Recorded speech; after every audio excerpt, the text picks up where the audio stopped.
going on, you guys? Welcome back to the channel. Now, before I start today's video, I want to give a quick little shout out to Nico LowLows. It's a little YouTube channel that is run by a nephew of a fellow co-worker of mine who has helped me grow and build these last couple years doing this. And I kind of want to show him my support and help him grow as well. So if you like low riders, car cruises, or car show videos, go check out Nico LowLows. Subscribe to his YouTube channel. Help him grow like they've helped me. So again, thank you guys. Go check it out and help him grow. So now, you guys remember in our last video, we went ahead and cleaned up and prepped these heads to install on that block while we were waiting on main bearings. I did install the factory ones, or the original ones that were in this block. We torqued everything down, checked it, and we were within factory tolerance. But I wanted to give it just a little bit more. Now our new main bearings have come in.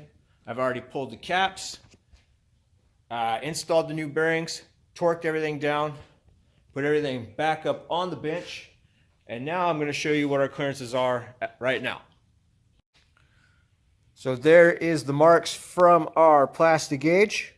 And if you remember what they were before, they were between the 2 and or 0.002 and 0.0015.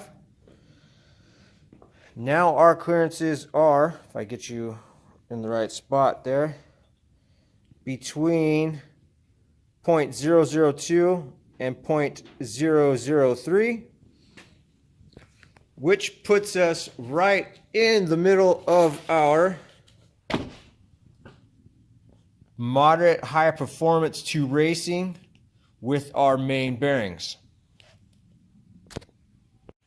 which is where I want to be with this setup. So now that we've got that, I'm going to go ahead and get our main caps reinstalled on this block, get everything torqued down, hopefully for the final time, and then start working on our rods and file fin some rings.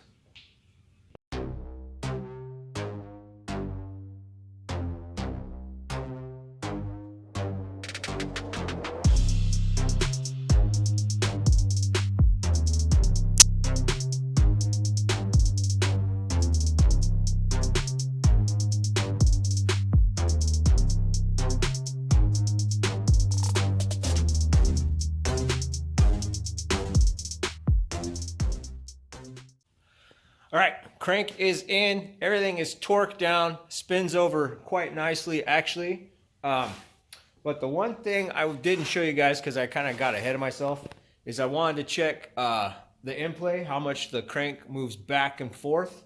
So, and basically what you do is, what I did was put all the caps in, you run everything down just till they touch. You can just lightly snug it, you don't want to get into it. Used my dead blow here, my little rubber mallet looking thing. Smack the crank back and forth. You don't want to like really beat on it, but enough to move it back and forth, and that helps set our center bearing. Then I went through, torqued everything down to spec, and then we rigged up my dial indicator here on a base. Now you can see where that dial's at is just shy of 4 thousandths. Let's see if I can bring it back for you. I just use a flathead screwdriver, put it in there just to move the crank back. So, let's see if we can get it to focus. Now it doesn't want to focus. There we go. All right, so now you can see it's just shy of 0. Go back the other way, and we're about 4 thousandths. Bring it back. So that is how much play we have on this crank. Show you one more time. Nice, good shot there. So just shy of 4 thousandths.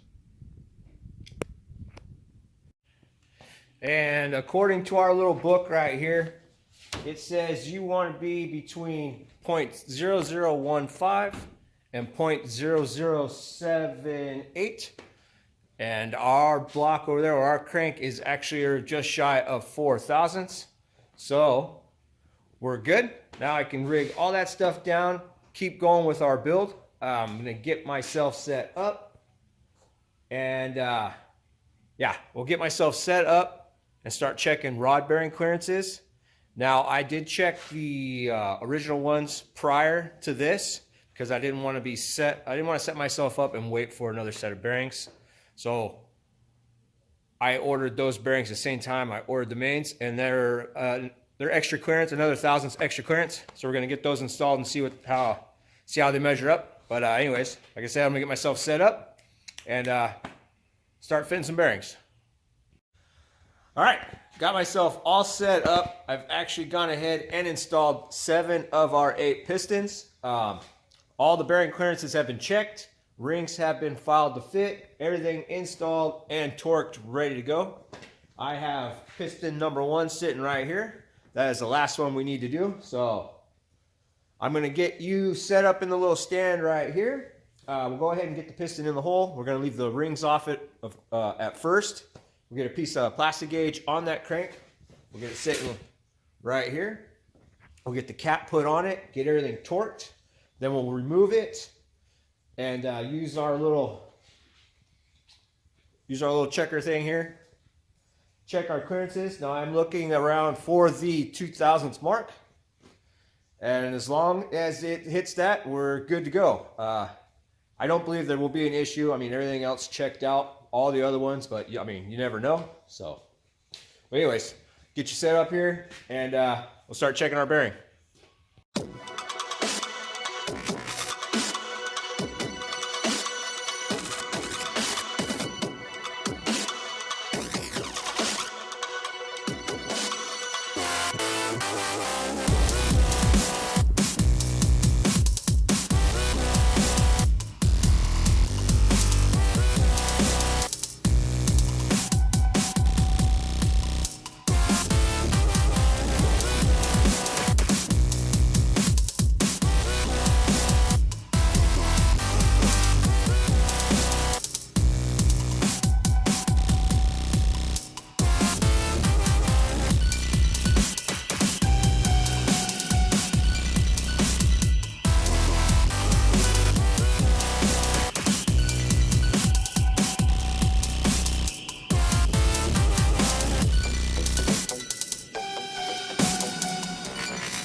All right, we are, get down on there for you, within our 2000s mark.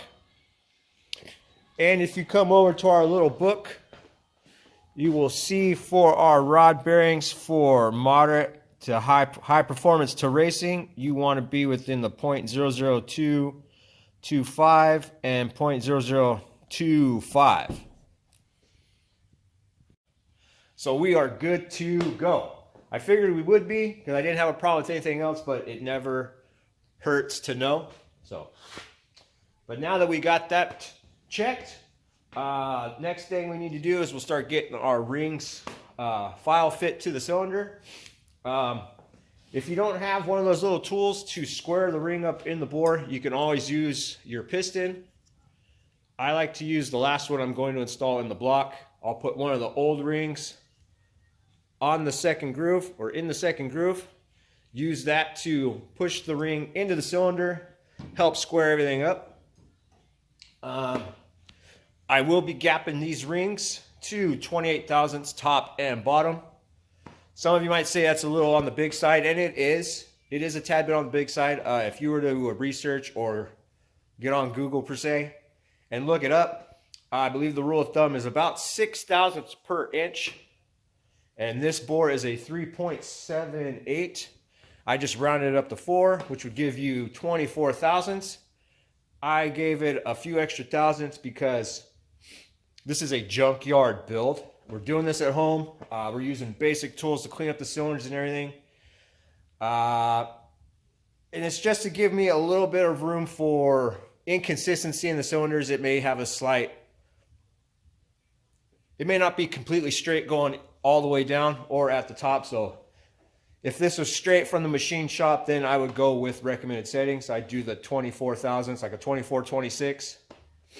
So, but because, like I said, it's a junkyard engine, junkyard build, doing it at home, basic tools, we're giving ourselves a little bit of extra room. And there is a little saying that nobody's really going to know that your ring gap's too big, but if you're at the track, they're definitely going to know if it's too small. So keep that in mind. But anyways, we'll get the rings file fit. And I don't have anything special. I just have one of these little handheld guys right here. These do take off a lot more than you would think. I had a genius idea one time. I hooked a drill to the side, wasted a ring right off the bat. So basically just get the ring in there, square it up, go with about 5 or 6 turns at first, bring it back, check it, give yourself an idea of how much it's taken off. So anyways, get you set up here. We'll get the ring, we'll check the ring, see how much we got to take off.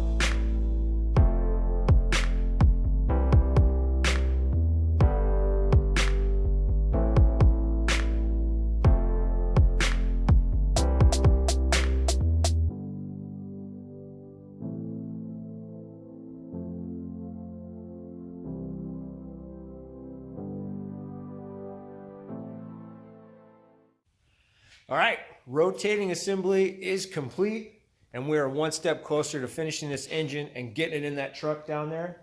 But I still got a lot of parts to wash and clean up before we start fitting anything. So I am going to end this video right here. Hope you guys like the video. Hope this makes things seem a little less intimidating. I'm pretty sure I've mentioned it before. This is my first LS platform. I've done other engines with these same methods, but I figured now's a good enough time as any to learn to work on one of these things. And so far, I'm having a lot of fun with it. Hope you guys are too. So yeah, like I said, I do have some other things to clean up. That way, next video, we can get back on this thing and hopefully get it together and have ourselves a long block. Get the heads in, cam, make sure oil pan, all that other stuff fits. So again, thank you guys for hanging out. Thank you for watching. Hope you liked the video. If you're new and you've made it this far, hit that subscribe button for me. Share with your friends. And don't forget to go check out Nico LowLows if you guys like low riders and car shows. Again, thank you for hanging out. Hope you liked the video. And I'll catch you on the next one.